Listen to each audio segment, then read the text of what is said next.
नमस्कार दोस्तों, स्वागत है आपका आपके पसंदीदा चैनल नॉलेज विशेष पर। दोस्तों आज का ये जो वीडियो होने वाला है जो हमारी टॉप 25 क्वेश्चंस की जो सीरीज चल रही है उससे रिलेटेड 24वां पार्ट है। इससे पहले हम 23 पार्ट अपलोड कर चुके हैं। यदि आपने अभी तक उनको नहीं देखा है तो वीडियो के डिस्क्रिप्शन बॉक्स में प्लेलिस्ट का लिंक दिया हुआ है, आप उस पर क्लिक करके सारे के सारे वीडियोज़ एक साथ देख सकते हो। तो गाइज़ अपनी वीडियो स्टार्ट करें उससे पहले आपसे एक रिक्वेस्ट करना चाहेंगे, यदि आपको ये वीडियो पसंद आई गाइज़ तो आप इस वीडियो को जितना ज़्यादा से ज़्यादा हो सके शेयर ज़रूर कीजिएगा। तो चलिए गाइज़ करते हैं अपना वीडियो स्टार्ट। तो वीडियो को स्टार्ट करें उससे पहले गाइज़ आप लोगों से फिर से एक बार रिक्वेस्ट करना चाहेंगे कि आप जितना ज़्यादा से ज़्यादा हो सके इस चैनल को सब्सक्राइब करवाइए। गाइस चैनल पर नए हो चैनल को सब्सक्राइब कर लीजिए, बेल आइकन उनको प्रेस कर लीजिए ताकि जितना ज़्यादा से ज़्यादा हो सके गाइस हम आप लोगों के लिए very very most important question आप लोगों के लिए लेकर आते हैं, आप उनका फ़ायदा उठा सको। तो चलिए गाइस करते हैं आज का वीडियो स्टार्ट। ये रहा हमारा पहला क्वेश्चन, निम्नलिखित में से कौन सा से वैश्विक तापन का प्रभाव है।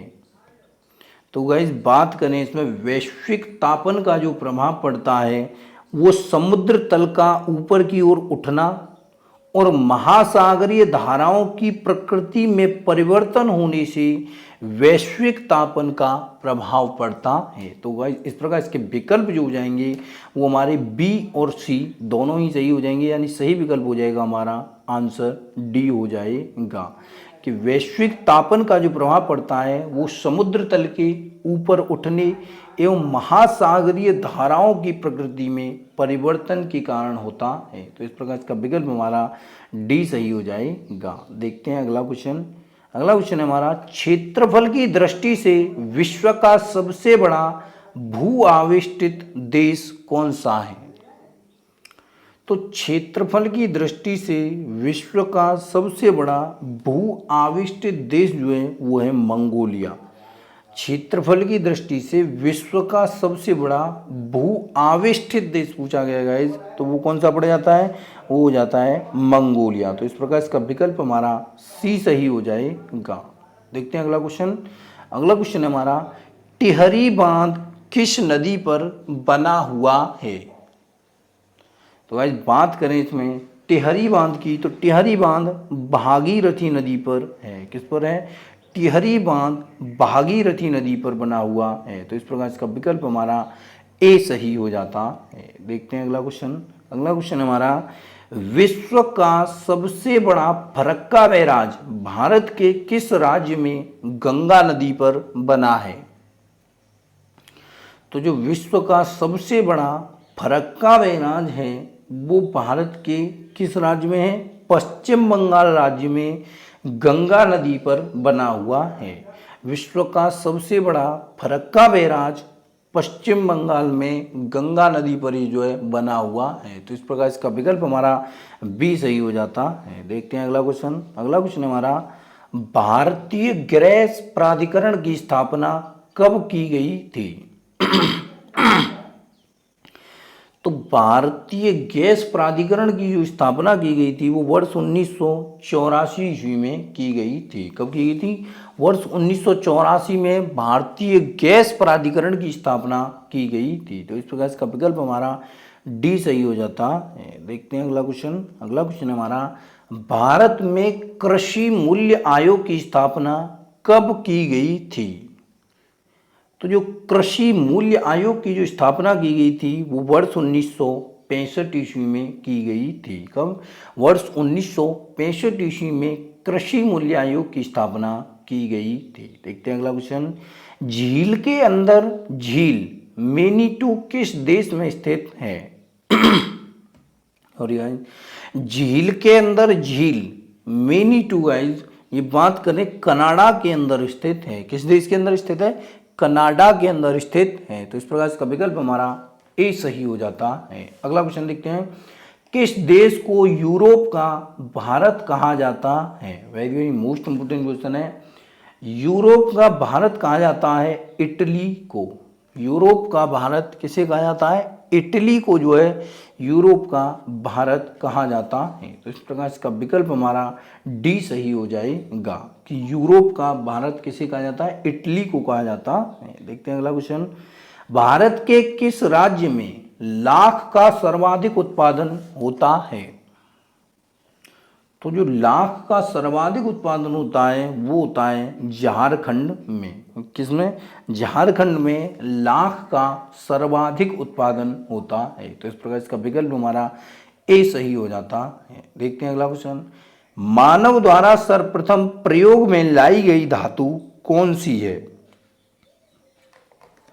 तो मानव द्वारा सर्वप्रथम प्रयोग में लाई गई धातु तांबा थी। कौन सी? तांबा जो था वो मानव द्वारा सर्वप्रथम प्रयोग में लाई गई धातु थी। तो इस प्रकार इसका विकल्प हमारा सी सही हो जाएगा। गाइस, वीडियो में आगे बढ़ने से पहले आपसे एक रिक्वेस्ट करना चाहेंगे, यदि आपको ये वीडियो पसंद आ रहा है तो गाइस इस वीडियो को जितना ज़्यादा से ज़्यादा हो सके सोशल मीडिया प्लेटफॉर्म पर या आप अपने दोस्तों के साथ किसी ग्रुप में जुड़े हुए हैं उसमें या किसी भी एजुकेशन ग्रुप से आप जुड़े हुए हो, प्लीज़ गाइस आप इस वीडियो को जितना ज़्यादा से ज़्यादा हो सके शेयर कीजिए ताकि हमारा वीडियो और भी भाइयों तक पहुँच सके, ताकि और भी भाई जो कॉम्पिटिटिव एग्जाम की तैयारी कर रहे हैं वो इस वीडियो का लाभ उठा सकें। तो प्लीज़ गाइस आपसे बस यही रिक्वेस्ट है कि आप इस वीडियो को जितना ज़्यादा से ज़्यादा हो सके सोशल मीडिया प्लेटफॉर्म पर, फेसबुक पर, व्हाट्सएप पर, किसी भी एजुकेशन ग्रुप में या अपने दोस्तों के साथ इसे शेयर जरूर कीजिए। चलिए देखते हैं अगला क्वेश्चन, गंगा की सबसे बड़ी सहायक नदी कौन सी है?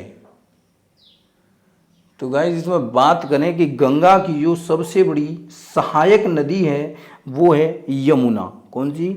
यमुना जो है वो गंगा की सबसे बड़ी सहायक नदी है। इसका विकल्प हमारा ए सही हो जाएगा। गाइस, प्रयागराज, पहले उसे इलाहाबाद के नाम से जाना जाता था, आजकल उसे प्रयागराज के नाम से जाना जाता है। प्रयागराज में 3 नदियों का संगम जो है मिलता है, गंगा, यमुना और सरस्वती। आजकल जो है गाइस सरस्वती नदी जो है विलुप्त हो चुकी है, तो प्रयागराज में 2 नदियों का संगम है, गंगा और यमुना। तो गंगा की सबसे बड़ी सहायक नदी किसको माना जाता है? यमुना को माना जाता है। तो इस प्रकार इसका विकल्प हमारा ए सही हो जाता है। चलिए देखते हैं अगला क्वेश्चन। अगला क्वेश्चन है हमारा, पारिस्थितिक तंत्र के अंतर्गत एक पोषण स्तर से दूसरे पोषण स्तर तक कितने प्रतिशत ऊर्जा का स्थानांतरण होता है? तो पारिस्थितिक तंत्र के अंतर्गत एक पोषण स्तर से दूसरे पोषण स्तर तक 10% ऊर्जा का स्थानांतरण जो है होता है। कितना?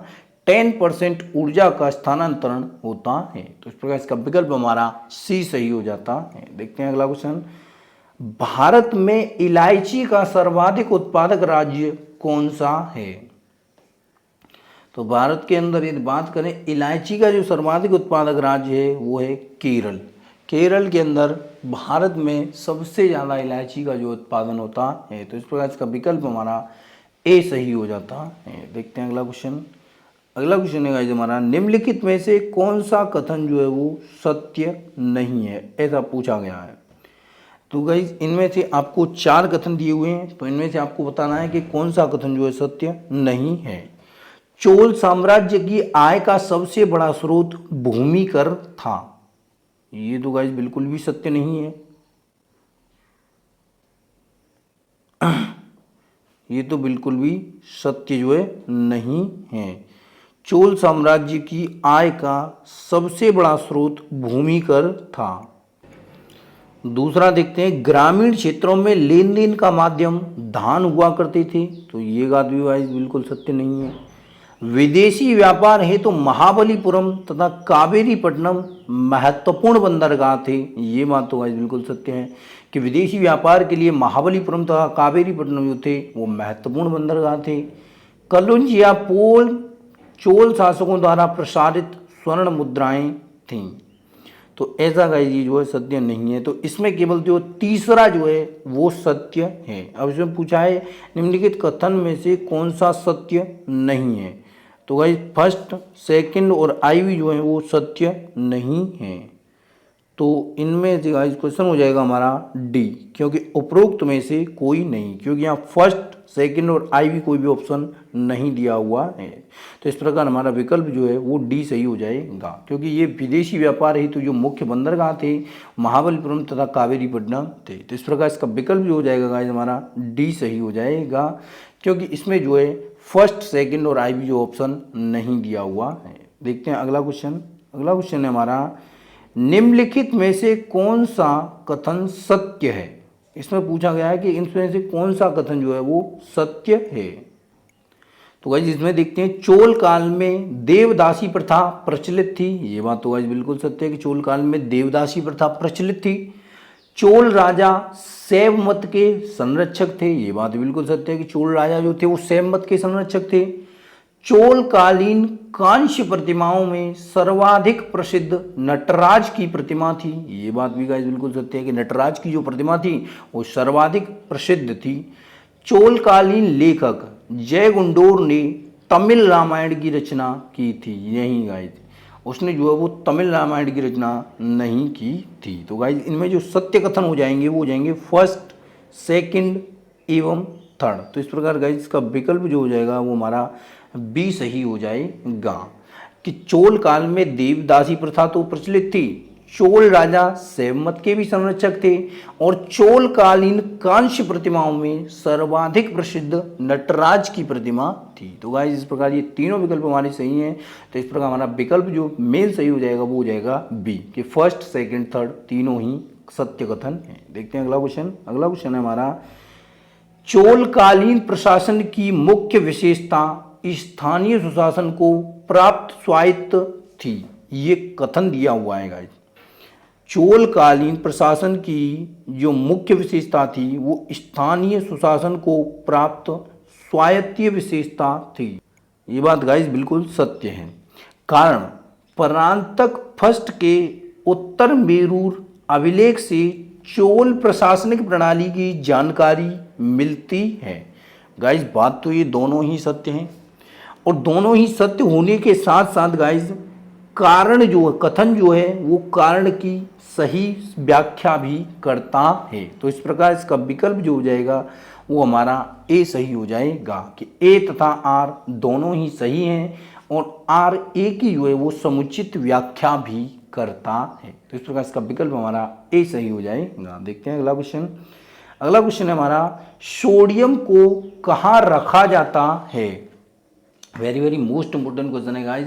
तो सोडियम को जो रखा जाता है वो मिट्टी के तेल के अंदर रखा जाता है। मिट्टी के तेल के अंदर सोडियम को जो है रखा जाता है, क्योंकि और इसे अगर गाइस कहीं भी रखेंगे तो ये जो है उसके साथ क्रिया कर लेगा, तो इसलिए इसको मिट्टी के तेल के अंदर जो है रखा जाता है। तो इस प्रकार इसका विकल्प हमारा बी सही हो जाएगा। गाइस वीडियो में आगे बढ़ने से पहले आपसे एक रिक्वेस्ट करना चाहेंगे, यदि आपको वीडियो पसंद आ रहा है तो प्लीज़ गाइस आप इस वीडियो को जितना ज़्यादा से ज़्यादा हो सके शेयर कीजिएगा, अपने दोस्तों के साथ शेयर कीजिए, अपने भाइयों के साथ शेयर कीजिए, जितना ज़्यादा से ज़्यादा हो सके एजुकेशन ग्रुप में शेयर कीजिए, जितना ज़्यादा से ज़्यादा हो सके सोशल मीडिया पर शेयर कीजिए। प्लीज़ गाइस इस वीडियो को जितना ज़्यादा से ज़्यादा हो सके फैला दीजिए, ताकि और भी भाइयों तक ये वीडियो पहुंच सके और टॉप 25 क्वेश्चंस की जो सीरीज चल रही है उसका वो भी लाभ उठा सके। चलिए देखते हैं अगला क्वेश्चन। निम्नलिखित में से कौन सा भारतीय कृषि की निम्न उत्पादकता का कारण नहीं है। तो भारतीय कृषि की निम्न उत्पादकता का कारण इसमें से गाइस जनसंख्या सहकारी कृषि नहीं है। सहकारी कृषि जो है वो भारतीय कृषि की निम्न उत्पादकता का कारण नहीं है। तो इस प्रकार इसका विकल्प हमारा सी सही हो जाएगा। देखते हैं अगला क्वेश्चन। अगला क्वेश्चन है हमारा, अंतरिक्ष यात्रियों को आकाश का रंग कैसा दिखाई देता है। Very very most important question इसको कहें गाइस तो गलत नहीं होगा। अंतरिक्ष यात्रियों को अंतरिक्ष जो दिखाई देता है वो काला दिखाई देता है। अंतरिक्ष यात्रियों को अंतरिक्ष जो दिखाई देता है वो कैसा दिखाई देता है, काला दिखाई देता है। तो इस प्रकार इसका विकल्प हमारा डी सही हो जाएगा। चलिए देखते हैं अगला क्वेश्चन। आग बुझाने में किस गैस का प्रयोग किया जाता है। तो आग बुझाने के लिए कार्बन डाइऑक्साइड गैस का प्रयोग किया जाता है। किस गैस का प्रयोग किया जाता है, आग बुझाने के लिए कार्बन डाइऑक्साइड गैस का प्रयोग किया जाता है। तो इस प्रकार इसका विकल्प हमारा डी सही हो जाता है। देखते हैं अगला क्वेश्चन, शनिवार किसका अयस्क है? तो शनिवार जो है वो पारे का अयस्क है। किसका? शनिवार पारे का अयस्क है। तो इस प्रकार इसका विकल्प हमारा ए सही हो जाता है। देखते हैं अगला क्वेश्चन। अगला क्वेश्चन है गाइस हमारा, हंसाने वाली गैस कौन सी है? वेरी वेरी मोस्ट इंपोर्टेंट है, कई बार एग्जाम में रिपीट भी हुआ है। तो जो हंसाने वाली गैस है वो है नाइट्रस ऑक्साइड, जिसको अगर आप कहीं छोड़ दोगे तो लोगों के चेहरे ऐसे लगेंगे जैसे वो हंस रहे हैं। तो इसलिए इस गैस को कहते हैं हंसाने वाली गैस। तो इस प्रकार इसका विकल्प हमारा ए सही हो जाता है। देखते हैं अगला क्वेश्चन, नाबार्ड की स्थापना किस वर्ष की गई थी? तो जो नाबार्ड की जो स्थापना हुई थी वो हुई थी गाइस 1982 ईस्वी में हुई थी। तो इस प्रकार इसका विकल्प हमारा बी सही हो जाएगा। नाबार्ड की जो स्थापना हुई थी वो वर्ष 1982 ईस्वी में हुई थी। देखते हैं अगला क्वेश्चन, लॉर्ड्स किस खेल के लिए प्रसिद्ध हैं? तो लॉर्ड्स जो है गाइस वो क्रिकेट के लिए प्रसिद्ध हैं। लॉर्ड्स किस खेल के लिए प्रसिद्ध है? क्रिकेट के लिए जो है प्रसिद्ध है। तो इस प्रकार इसका विकल्प हमारा सी सही हो जाता है। देखते हैं अगला क्वेश्चन। अगला क्वेश्चन हमारा, सार्वजनिक या निजी क्षेत्र में किसका उद्यम के वर्गीकरण का क्या आधार है?